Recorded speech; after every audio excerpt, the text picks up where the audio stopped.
I want to come up with another video regarding Hong Kong. Hong Kong is also kind of a main destination. In the past, I have cleared passengers to Hong Kong, so I thought it wise to do a video regarding Hong Kong. So let us do some geography regarding Hong Kong. Yeah, it is ruled by China. Yes, and remember, Hong Kong formerly was a British colony. Yes, from 1841 to 1997, and it is a special administrative region. Yes, it is called SAR China, Special Administrative Republic of China. Yes, and it does not have a president, by the way. It doesn't have a president, but it have a chief executive. That is the highest ranking official in Hong Kong. Because remember, it is still at the mainland China. After it was handed over to China by the British, because it was colonized for very many years, almost 150 plus years by the British.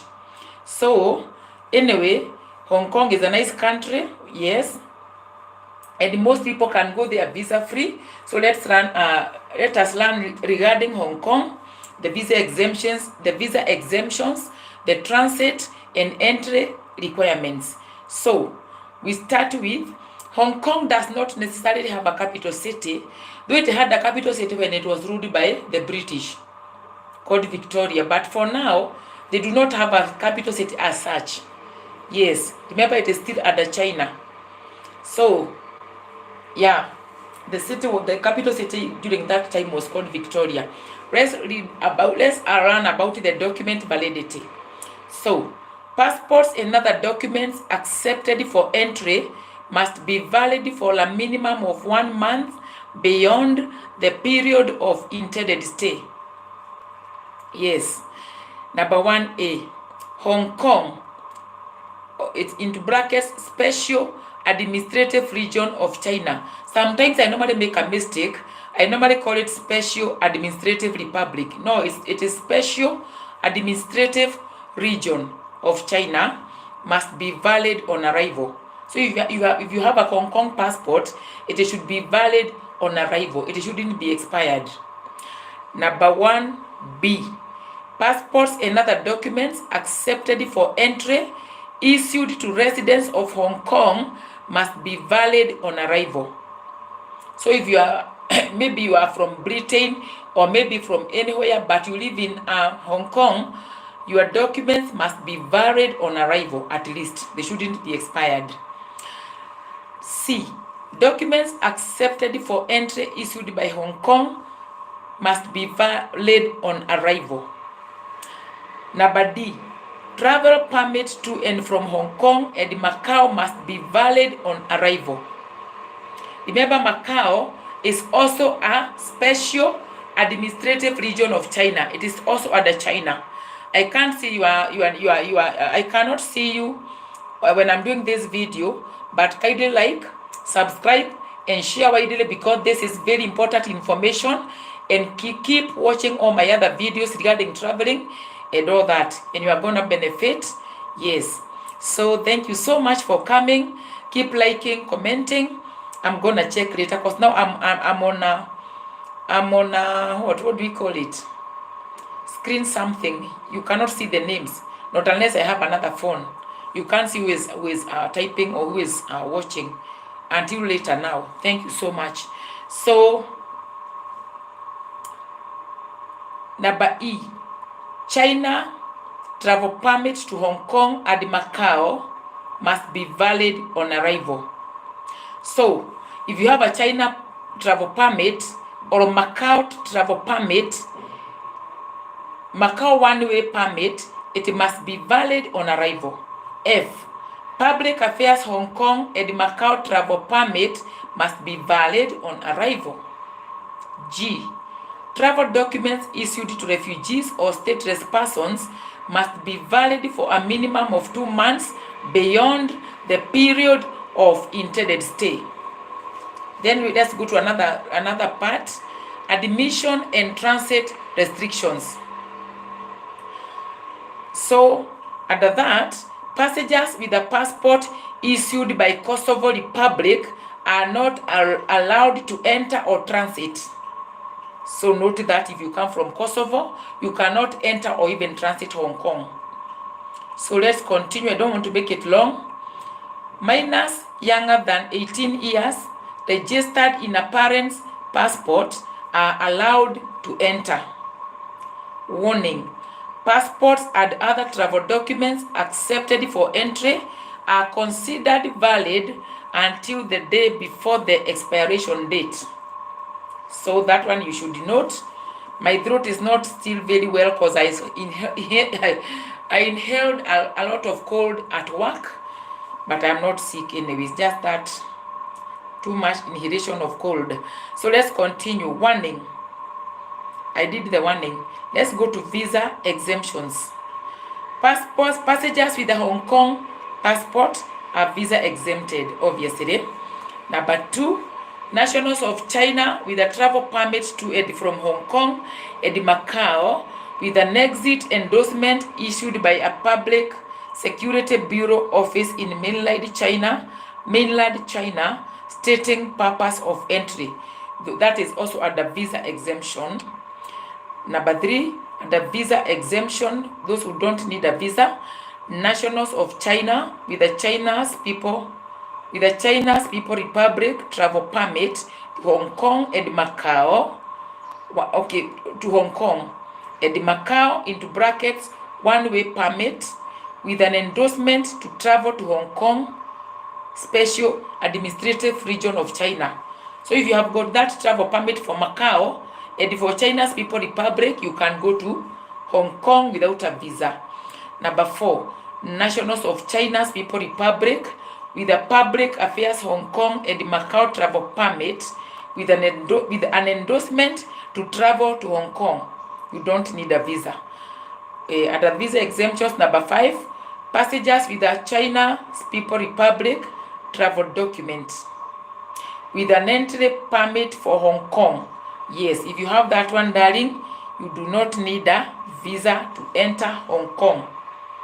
Number 6, nationals of China with a passport in transit to or from a third country for a maximum stay of 7 days. Full stop.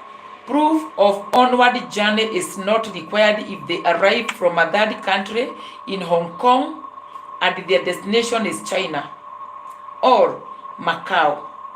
Number 7, nationals of China's People Republic with a China's People Republic travel permit to and from Taiwan with an exit endorsement to Taiwan, if in transit to and from Chinese Taipei for a maximum stay of 7 days. So all these things regarding China, there are so many. Macau, yes. Number 8, passengers with a Macau passport for a maximum stay of 7 days. Because remember, Macau is also a special administrative region of China. Number 9, under visa exemption, nationals of China's People Republic with a Macau travel permit for a maximum stay of 7 days. See how strict they are, only 7 days. Number 10, passengers with a British passport with a nationality British citizen for a maximum stay of 180 days. Number 11, passengers with a British passport with the nationality British subject, British overseas territories citizen, British overseas citizen or British protected person for a maximum stay of 90 days. You remember before I told you that British passports are not the same. We have got several types of British passports. Yes. Number 12, that do not need a visa. There are so many people here. Nationals of Andorra, Antigua and Barbuda, Argentina, Australia, Bahamas, Barbados, Belgium, Belize, Botswana, Brazil, Brunei Darussalam, Bulgaria, Canada, Chile, Colombia, Croatia, Cyprus, Czechia, Denmark, Dominica, Ecuador, Egypt, Estonia, Fiji, Finland, France, Germany, Greece, Grenada, Guyana, Hungary, Iceland, Ireland Republic, Israel, Italy, Jamaica, Japan, Kenya, Kiribati, Korea Republic, Latvia, Liechtenstein, Lithuania, Luxembourg, Malawi, Malaysia, Maldives, Malta, Mauritius, Mexico, Monaco, Namibia, Nauru, Netherlands, New Zealand, Norway, Papua New Guinea, Poland, Portugal, Romania, San Marino, Seychelles, Singapore, Slovakia, Slovenia, Spain, St. Kitts and Nevis, St. Lucia, St. Vincent and the Grenadines, Sweden, Switzerland, Tanzania, Tonga, Trinidad and Tobago, Turkey, Vanuatu, Venezuela, Zambia and Zimbabwe for a maximum stay of 90 days. So you can repeat, you can go and replay that. Number 13, nationals of Tuvalu for a maximum stay of 90 days. This does not apply to passengers with a passport with the nationality I-Tuvalu shown on the biodata page of the passport. So for Tuvalu nationals, note that please. Number 14, nationals of Uruguay for a maximum stay of 90 days.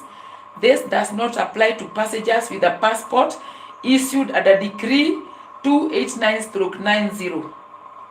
Number 15, nationals of Armenia, Bahrain, Belarus, Bolivia, Cape Verde, Costa Rica, Dominican Republic, El Salvador, Georgia, Guatemala, Honduras, Indonesia, Jordan, Kuwait, Morocco, Oman, Panama, Paraguay, Qatar, Samoa, Saudi Arabia, South Africa, Thailand, Tunisia, Uganda, and United Arab Emirates for a maximum stay of 30 days. Nationals of the USA with a normal passport for a maximum stay of 90 days. Nationals of Peru with a normal passport for a maximum stay of 30 days. Nationals of Albania, Algeria, Benin, Bhutan, Bosnia and Herzegovina, Burkina Faso, Chad, Comoros, Djibouti, Equatorial Guinea, Gabon, Guinea, Haiti, Kazakhstan, Lesotho, Madagascar, Mali, Mauritius Island, Mauritania, Micronesia, Federated States, Mongolia, Montenegro, Mozambique, Niger, North Macedonia Republic, Palau, Philippines, Russian Federation, Sao Tome and Principe, Suriname, and the Ukraine for a maximum stay of 14 days. And then number 19, nationals of India with a normal passport under printed pre-arrival registration. It is normally called PAR. Notification slip for a maximum stay of 14 days. The information on the PAR or the pre-arrival registration slip must match the details of the passport used for travel. Pre-arrival registration is not required if successfully enrolled for a NE-channel service to frequent visitors. Full stop. The validity of the PAR and the enrollment for E-channel service to frequent visitors can be checked at this is the site. Recent dear ones. HTTPS hyphen Polly, I made a mistake. https://www.gov.hk/en/apps. Apps are the spelling of apps is APPS hyphen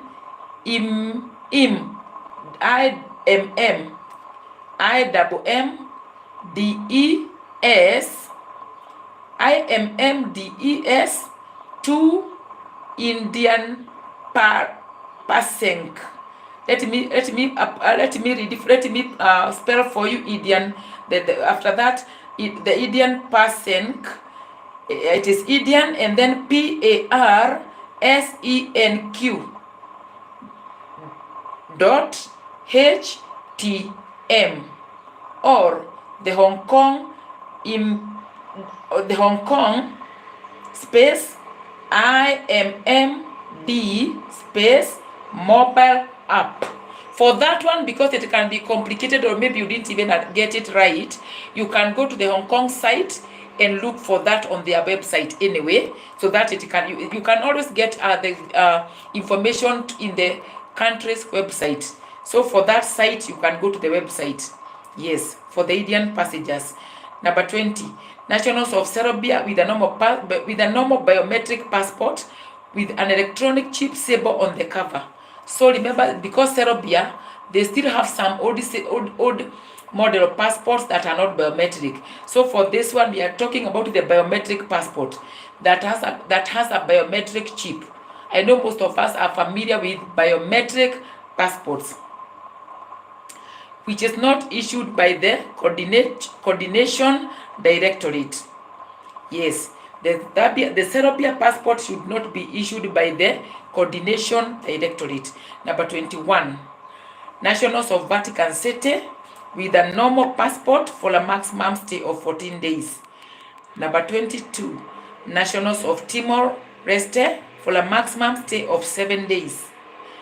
Number 23, Chinese Taipei passengers with a Hong Kong single entry permit for a maximum stay of 90 days. 24, nationals with a British passport, passengers with a British temporary passport.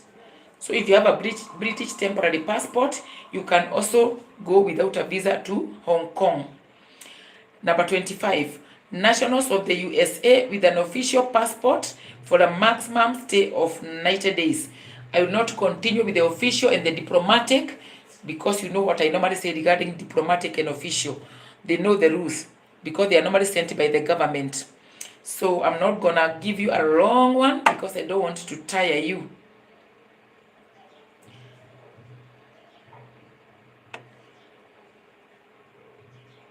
I'm not gonna give you information regarding the passengers from China and Macau, because for those passengers who come from that, because all those destinations, Macau, all those, they are the mainland China. So I'm not gonna give that information, not to confuse you.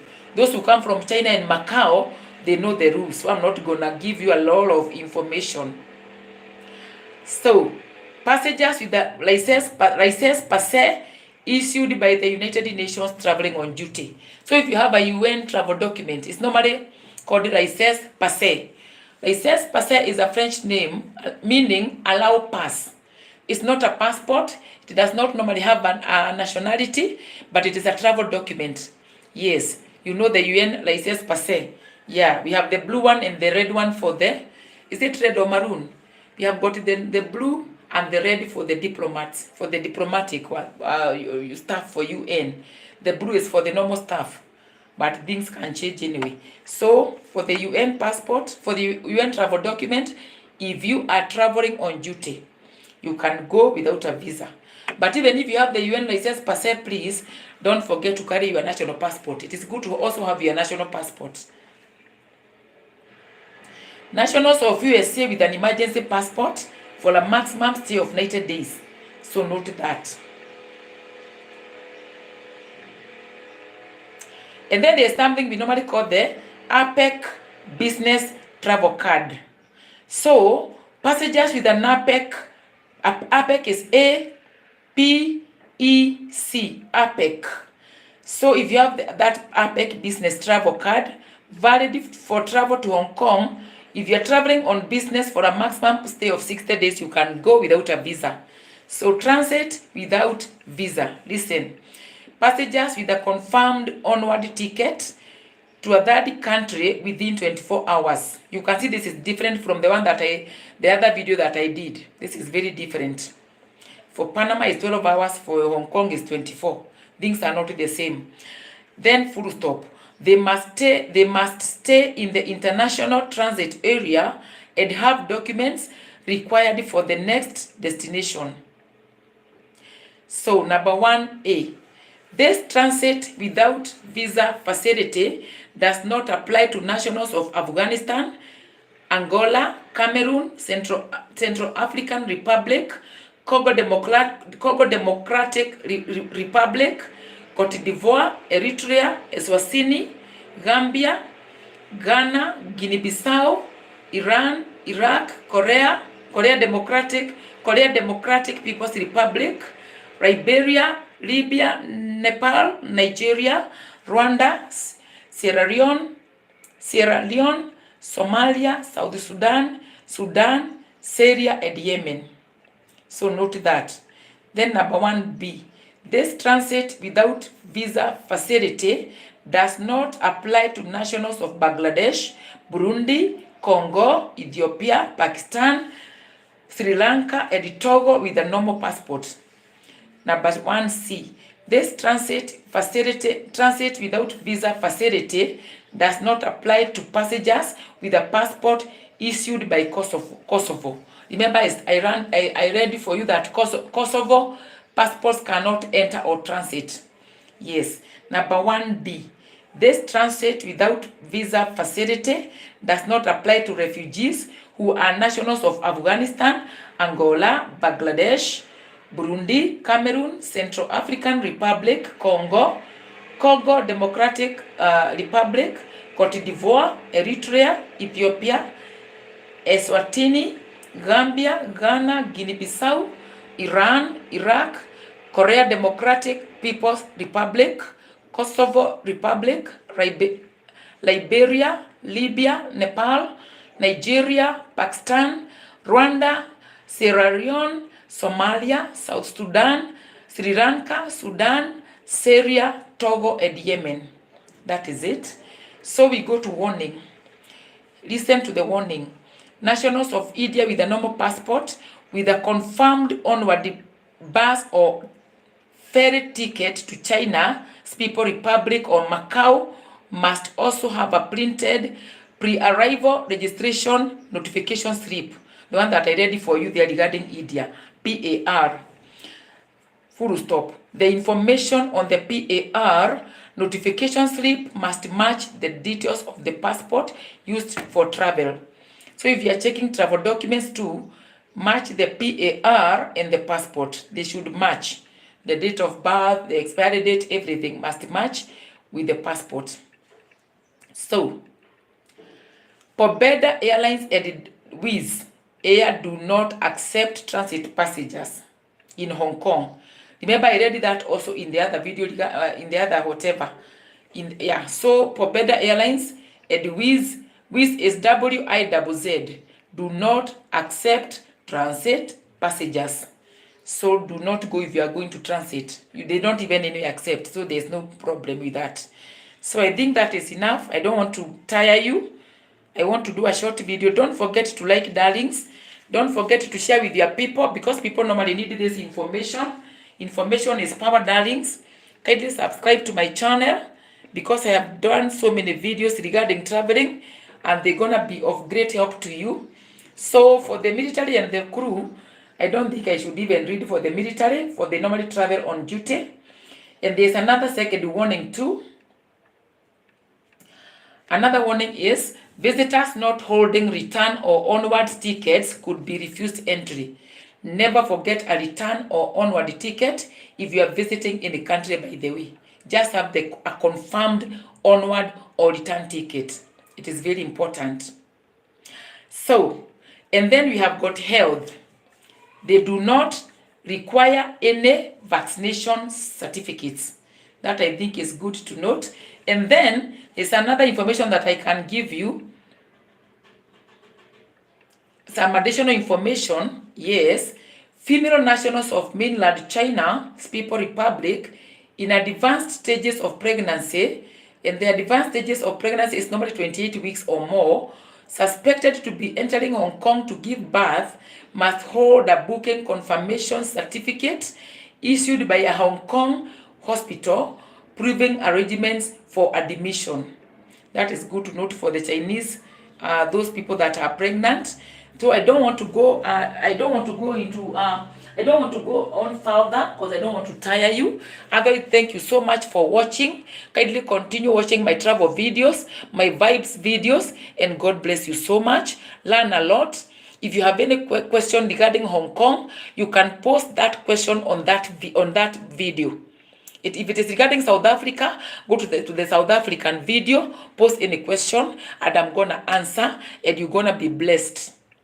So I normally teach this out of experience because I've ever even done checked past just going to Hong Kong. Most people don't need a visa, and you have heard what I have read regarding the visa exemptions, what you need and what you don't need. So it is good to learn. But my disclaimer is, this is not legal information. This is just out of experience, and it is genuine. But if you need any legal advice, you can look for a lawyer.